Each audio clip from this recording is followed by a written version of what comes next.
December 12, 2018 Planning and Zoning Commission meeting to order. Second item on our agenda is the hearing of residents. Tiffany tells me that nobody has signed up, and so we'll move on to the next item. Item 3 is our consent agenda. 3A is minutes for the November 14th, 2018 regular meeting.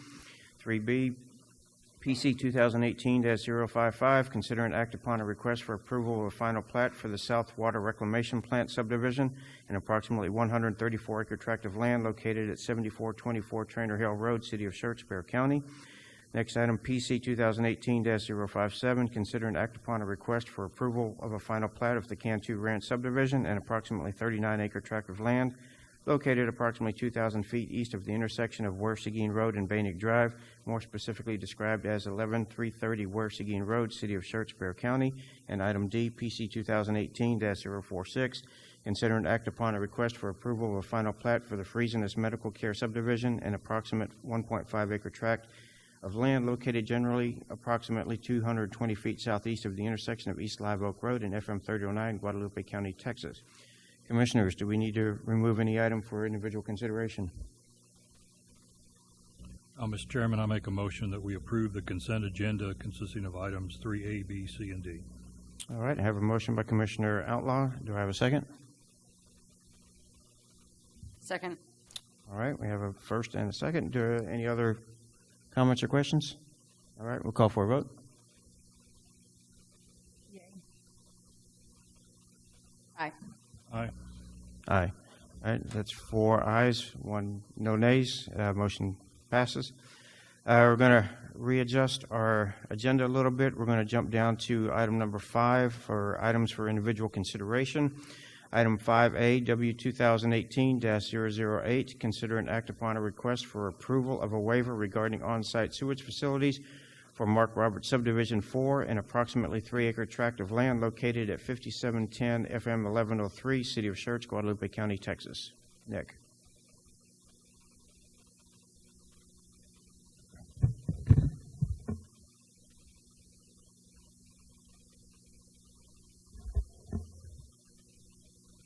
All right. So good evening. This waiver is associated with PC 2018-039 Mark Roberts Subdivision 4. The preliminary plat for that property will be the next item on the agenda. So the applicant is seeking approval of a waiver to UDC Section 2115.3b, wastewater systems, in order to not be required to connect to the nearest public wastewater system. So the applicant is proposing to preliminary plat approximately 3 acres of land into the 2 commercial lots here outlined in green in order to develop an automobile repair business here in the front lot. The subject property is currently zoned general business. For your reference, so the property is here outlined in green. This up here is I-35, and this is FM 1103. So in accordance with UDC Article 15, Easements and Utilities, all lots, tracts, and parcels on which the development is proposed shall be connected to a public wastewater system. And based on these requirements, forgoing a connection to a public wastewater system and installing an on-site sewage facility requires a waiver granted by the Planning and Zoning Commission. So the project engineer has provided a waiver letter in which he states that the closest sewer connection is approximately 1,090 feet to the northwest near the intersection of I-35 and FM 1103. And he also details the proposed costing information here. However, more importantly, he goes into their issues regarding the easement acquisition process. So due to the city's sewer utility installation practices, the sanitary sewer line can't be placed within the TxDOT right-of-way along FM 1103. It must be placed within a public sanitary sewer easement. So in order for the applicant to connect to the sewer up there at the intersection of I-35 and FM 1103, the applicant would have to acquire approximately 1,090 feet of public sanitary sewer easement across 3 separately owned private properties at an unknown cost. The applicant has been unable to acquire the sewer easements from the other private property owners and therefore is unable to develop the property due to circumstances that couldn't really be avoided on his own accord. Without city assistance for the easement acquisition, it is even possible that the property owner will not ever be able to construct the sewer extension. The city is currently working through negotiations on a portion of the needed sewer easement. However, negotiation of the remainder of the needed easement is not currently an established or funded project by the city.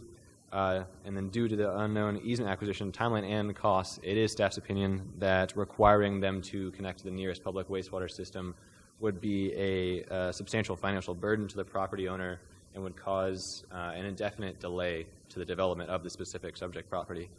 The engineering department has reviewed this request and provided a memo in support of granting this waiver. It has also been reviewed with no objections by Public Works. The granting this waiver will not have a negative impact on the proposed infrastructure, and therefore staff is recommending approval of this waiver as it is being submitted. The applicant is here if you had any questions for him, and then are there any questions? All right, commissioners, questions? Nick, if I read the background material correctly, of course the plat's still coming up, but Yes, sir. what will be Lot 2? In other words, the existing buildings that are there, Sure. they're already served by an OSSF. Yeah, on-site sewage is already on that lot. And so really the only change would be then authorizing one for the second lot, for the new lot. Technically, the only addition would be that, but this waiver is for granting that ability for the entire subdivision. Thank you. Yes. All right, just a question on the existing commercial that's up at the intersection. Those are on sewer, are they not? Pardon me? The existing commercial properties up there at the corner of 1103 and 35 are being serviced by sewer, correct? Up here? Yes. So Walgreens is, and then I believe these are not by city sewer.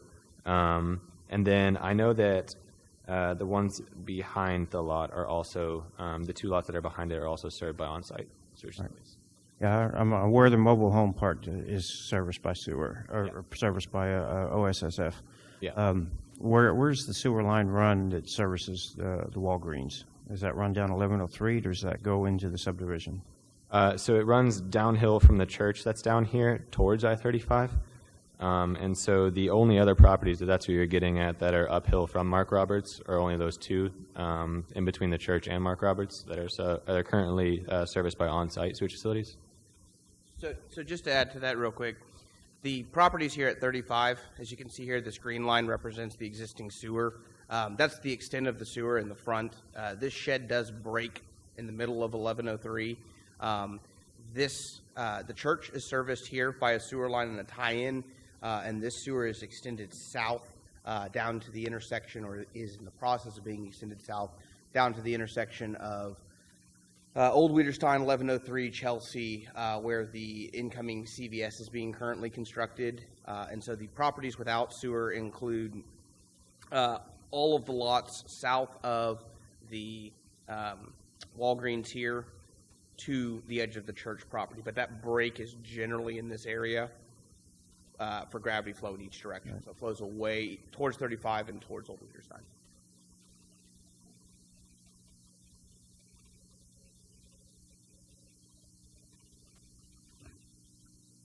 All right, do we have any other questions? All right, Chair will entertain a motion. Mr. Chairman, I make a motion that the Commission approve item 5A, request for approval of a waiver regarding on-site sewage facilities for the Mark Roberts subdivision. All right, I have a motion for approval. Do I have a second? Second.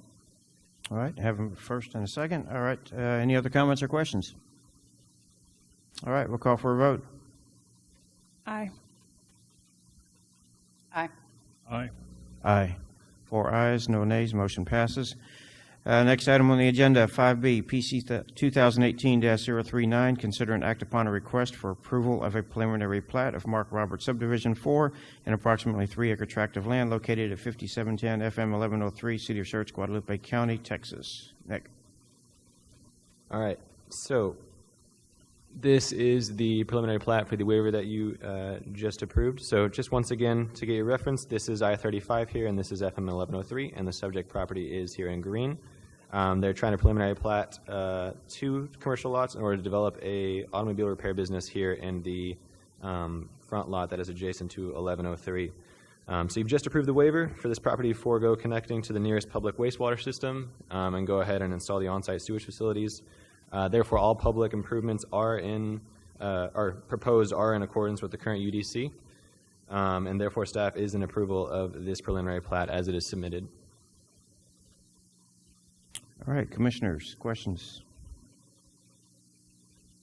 Just one observation, Mr. Chairman. I did notice on the plat that there is a sanitary sewer easement being platted along 1103 to help solve this sewer line problem in the future. That's correct.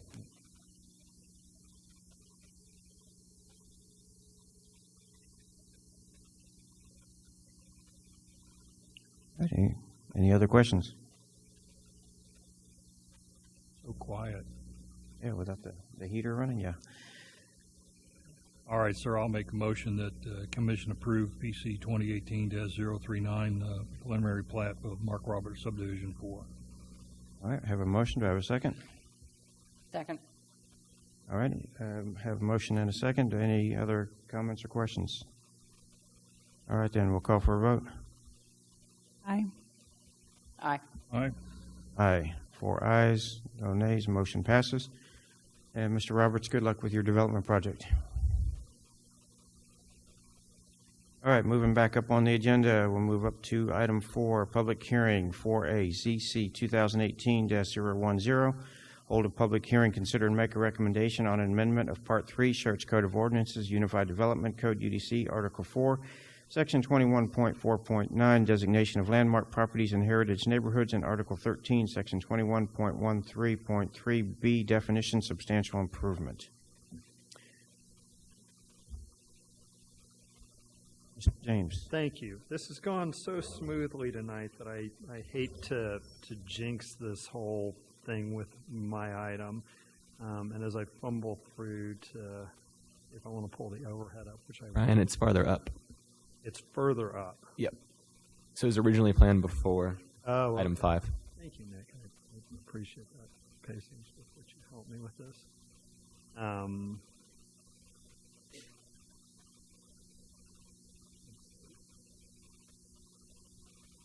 There we go. Okay. So we have 2 items coming forward to you with UDC amendments that we sort of bundled for ease of staff time to sort of knock out. The first has to do with the fact that the UDC includes a provision relative to landmark property designations and heritage neighborhood designations. Planning and Zoning Commission doesn't deal with those. The Schertz Historic Preservation Committee does. This is intended to be an honorary designation. It doesn't come with additional strings or requirements or things like that that you see in some communities that limit what changes you can make to structures. It really is just a way to promote our history. The Historic Commission was looking to make a designation, and we realized in looking at the language with regard to where they can do that, either in the city limits or not in the city limits, and how it was done, sort of prompted some questions initially about the language, and then in consultation with folks, in looking at it, we realized if it's an honorary designation, it shouldn't be in the Unified Development Code at all. The Unified Development Code is essentially regulations that have the power behind them to limit what can be done or require things to be done. And so what we're coming forward for is to recommend that this be pulled out, and then once council on the second reading considers the item, we're going to have council just pass a resolution outlining the process for the designation. So we're not going to stop the designations, we're just not going to do them under the guidelines laid out in the UDC so that we don't run afoul and have concerns either from the Texas Historic Commission or from residents or property owners. So to clean it up a bit. But to be clear, we're not changing the policy of the city, which is these are honorary designations. And I'd be happy to answer any questions on that. But I'll hit the other one since it doesn't look like we have anyone here for either item, and though we have to hold a public hearing. The second one, the second change, which again is entirely unrelated, has to do with our floodplain regulations. And again, those are in the Unified Development Code. the UDC under the grading and drainage section. Sort of in a nutshell, in layman's terms, what happens is the federal government establishes criteria that cities have to adopt minimum standards if they want their residents or their property owners who have property in the floodplain and structures in the floodplain to be able to take advantage of reduced rates, subsidized rates for flood insurance. So it is a big deal. Some of you who've been around a while may remember a few years ago, it looked like the federal government was going to pull those subsidies for the flood insurance rates. Property owners started getting notices of this as they tried to get flood insurance. The costs were prohibitive, and it became a real big issue, not just in Schertz, but across the country, and the federal government backed down, if you will, and continued to fund. But when we passed our regulations a number of years ago, we set the bar a bit higher than the minimum. I think what we decided to do is, hey, look, if the point of these provisions with regard to limitations on the amount people can improve structures in the floodplain, maybe we should go a bit higher than the minimum. That would be of value to us. And so essentially this provision, the minimum says that a property owner, if they want to make improvements to an existing structure, if the value of those improvements exceed 50% of the value of the structure, the property owner has to flood-proof or elevate the structure. And that makes sense because if you've got a structure in the floodplain, while we know those are there, we know people need to keep using them, we want to limit the fact that they don't overbuild and now create greater risk and greater liability. So the provision makes sense to that regard. The issue is the way we established our ordinance is it caused the value of those improvements to be cumulative, and the value that we set was the value in place at the time the ordinance was passed, I think about 4 or 5 years ago. Interestingly enough, while we would think, hey, the property values must have risen since then, and so that's depressed what they go off of, that's not turned out to be the case. About half of the structures, typically down in the older part of town, the values have gone up, as you'd expect, but the other half, they've actually gone down. So oddly enough, that's worked to their advantage. What's been the problem, though, is the fact that it's cumulative. And it's coupled with the fact that the improvements, the definition of improvements that the federal government requires us to use includes things that we would consider to be routine maintenance. So it's not someone who goes in who says, hey, I want to add on an upstairs. That would make sense. It's things like you need to re-roof your house. So a hailstorm comes through, your roof is just 20 years old, you need to put a new roof on. That value counts toward it. We would consider it to be maintenance. Federal government says, nope, that's an improvement. Same thing if your water heater goes out, if your AC unit goes out, and those things go out over time. So the problem with our provision is that over time, it inherently will cause everybody to hit that cap, and so they couldn't even do ongoing maintenance of the structure because of the way the definition is. So what we're proposing is to essentially go back to the minimum federal required definition, which basically takes it, you can't improve the structure more than 50% of the value in the course of a year, or you have to flood-proof or elevate it, okay? So worst case scenario, somebody could come in, look at the structure and say, all right, it's $50,000. They put in $25,000 worth of work. Assume the appraisal district takes that for face value. The value goes up to $75,000. They could come back the next year and put in another $37,500 to it. Goes up to over $100,000, and so on and so on. We don't think that's really going to happen. What we think is you may have somebody who, over the course of a couple years, is able to put in more than that initial year's 50% value. Well, then they've kind of improved the building, and at that point, it gives them the ability to do what we would call maintenance going forward.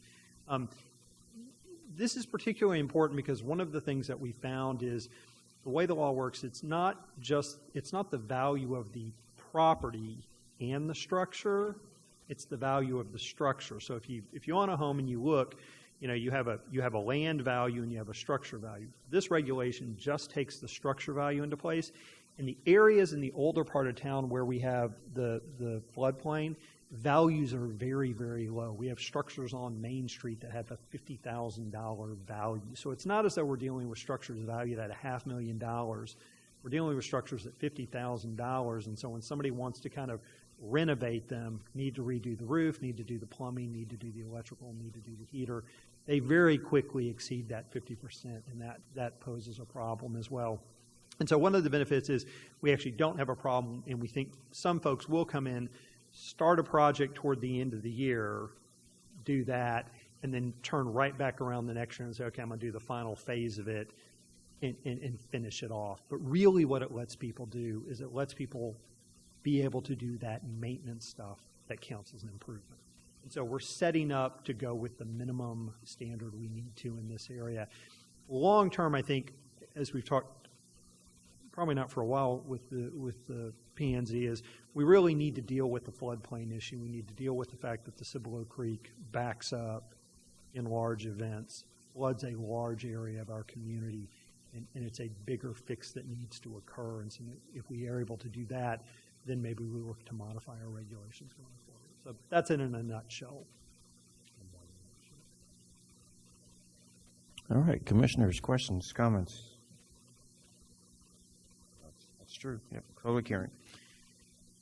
All right, we'll open the public hearing at 6:21. Mr. Roberts hung around. No comments? No? All right, we'll close the public hearing, 6:22. All right, commissioners. Well, I'll start off by saying thank you, Brian. I had two questions coming in, and you answered both of them. Very, very good job explaining why to remove the historical thing, and again, your explanation of the floodplain issue.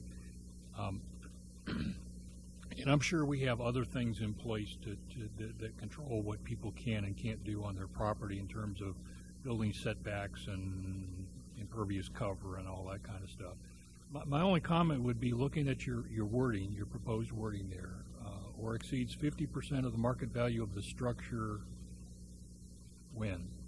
I mean, I understand the intent is the current market value. But I'm just looking at the way you've just crossed off the end of the sentence. I think it leaves it a little iffy as to what. Well, so perhaps improvements. Let me look. We could probably 50%. We could probably list the current market value. So if the commission wanted, you could make a motion to approve with the addition of on the last line equals or exceeds 50% of the current market value. What we typically use in practice is the appraisal district value. That's the easiest thing for most folks, but folks do have the ability to go get an appraisal done. So if you wanted to add the current market value for clarity, that I think would solve that. Yes, Dan. If I could, if we're going to make changes to this, Brian, I might consider changing the use of market value, honestly, unless that's defined somewhere else. I believe it is. Because unless it's defined as the appraised taxable value, market value is what a willing buyer is willing to pay a willing seller. So let us go back. If the commission wants, again, to move it along, make a motion to work with the city attorney to clarify the value basis of it. I think it's listed, but if not, it would allow us to correct that. But yeah, understood. The intent is typically we use the appraised value, but it also allows for an appraisal. Just out of curiosity, did this just come up out of a routine review, or was there a situation that occurred? There have been multiple situations. So we have. This is one that we've been sort of trying to get to.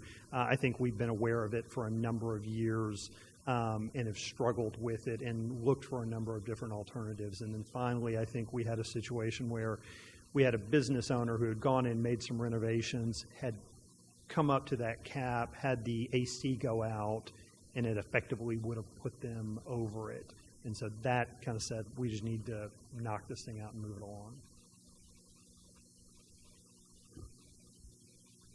Well, the attorney beat me to the punch on the appraised market value comment, but, you know, on a philosophical basis, I totally agree with this. You know, to loosen up the regulations to allow a property owner to improve their property, I think it's the right thing to do.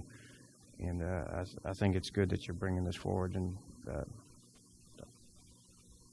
And another comment, I gather it really doesn't have any impact to the city government. It's as long as, you know, it's more for the homeowners, and as long as we're complying with the federal requirement, then it. Yeah, that's really it. Now, I will say there is a program, and I think maybe there was some initial thought of, hey, we can set a higher standard. So you can receive a designation if you adopt higher standards that can further reduce those rates. We I think may have thought, hey, let's start down that path. I think we're just not ready to, and rather than kind of be halfway there and not receive the benefit at this point, we'll pull back. And it may be we need to take a comprehensive look at that. Again, doesn't necessarily mean this provision has to change. Maybe make some other changes in terms of programs and policies and ordinances to get there.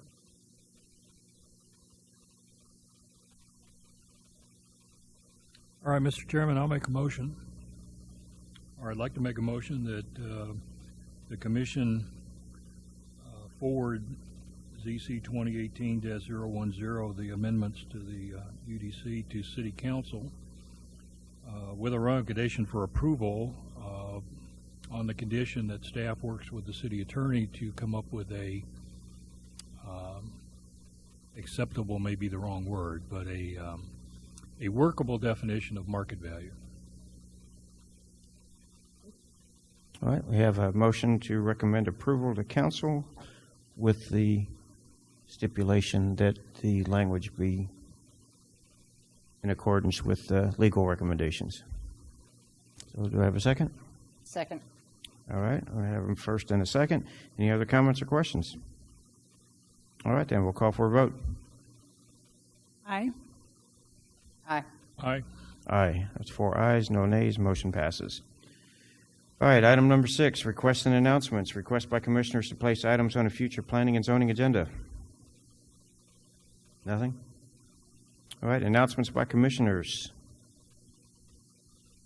I just wanted, unfortunately, due to an accident on 35 coming in from downtown at last meeting, I did not make it. And I think there may have been a brief discussion about takeaways from the Planning Association conference in October. And I'm sorry I missed that. So I just wanted to give a couple of my takeaways. Based on my past experience in new urban development, I attended the placemaking, most of the placemaking conferences, which is very near and dear to my heart. And there's a couple of things that I just wanted to bring up that I hope we continue to move forward towards and kind of keep in our minds as we look at developing residential in Schertz in the future. And just a couple of those thoughts that I took away were, as city planners and commissioners, we're responsible to influence our physical environment and make sure that we're maintaining a human scale and a context-sensitive approach to our environment here in town. And when it comes to our developers that come in, that we're remembering that consumer satisfaction is not measured by consumption, and that there's a disconnect oftentimes between the builders and the community, and that we need to make sure that we are not meeting the needs of our builders, but that we're meeting the needs of our town and our consumers. And when builders come in with their standard set of plans, that we need to make sure that if that's not the direction we see our town going, that we're telling them to pull a different drawer, bring us some new concepts, some new ideas, and that we're saying no when we feel that what they're bringing to the table is not where we see our town going. And we shouldn't be relying on the builders to tell us what our market wants. A couple of other things that they discussed was that we're heading towards a glut of ranchettes, and that oftentimes that we're not planning for diversity, that the millennials are not interested, or they're interested in value, and that they're not the size, and leaving a glut of larger homes with no secondary market to consume them. And lastly also is that we need to be taking into consideration workforce housing, which is an essential element in a community for workers such as our police officers, our firemen, our teachers, et cetera. And it's also the fastest growing housing segment in the country.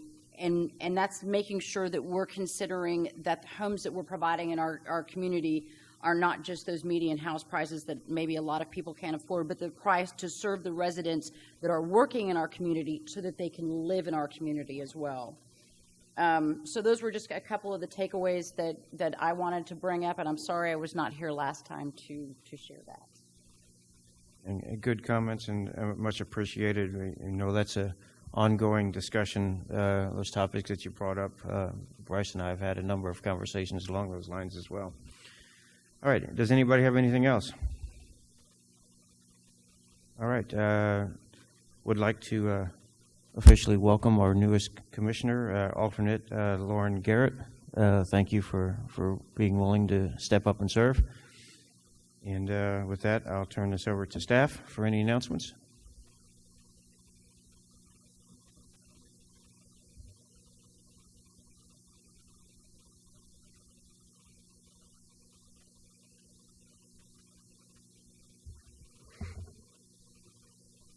So staff would like to announce some of the site plan proposals that we have recently received. Just as a reminder, during staff announcements, there can't be any questions about the site plan, but if you'd like to come talk to us afterwards and ask any questions, we're more than happy to answer those. So the first one here is a just under 5,000 square foot proposed convenience store with gas pumps at the corner of FM 3009 and Rips Chrysler Road over here near 35, and then this is the extension of Baptist Health proposed. As you can kind of see from this very preliminary site plan, they proposed the convenience store back here with the gas pumps.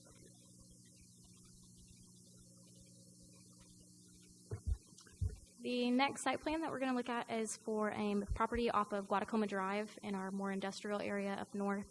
It's part of the Benevest subdivision. They're actually proposing to combine two lots in order to do this 10,000 square foot office warehouse, majority warehouse, 3,000 square foot office, 7,000 warehouse. You can see their proposed building here. Very preliminary as well. We've already sent comments, so it will change. The next one is for Enterprise Industrial Park, Building 5. This building is actually pretty much built out. It's going through the C of O process right now. They're doing a site plan amendment to change the current, this is just standard 10 by 20 parking in the back, and they're realizing that with the tenant, they're going to need more trailer, 18-wheeler trailer parking, so they're trying to get the amendment to change some of those spaces into the trailer parking. So this is part of the Blackburn Elbell subdivision. This are 3009s over here across another one of the lots, and then this is Elbell. This right here, this building that you can see a little bit, is the existing Starbucks at that corner, and they are doing an amending site plan for these 4 parking spots on the lot next over here.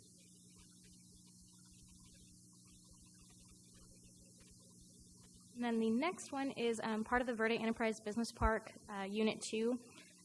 This is 35, and then this is the actual Sherwin-Williams that's there currently.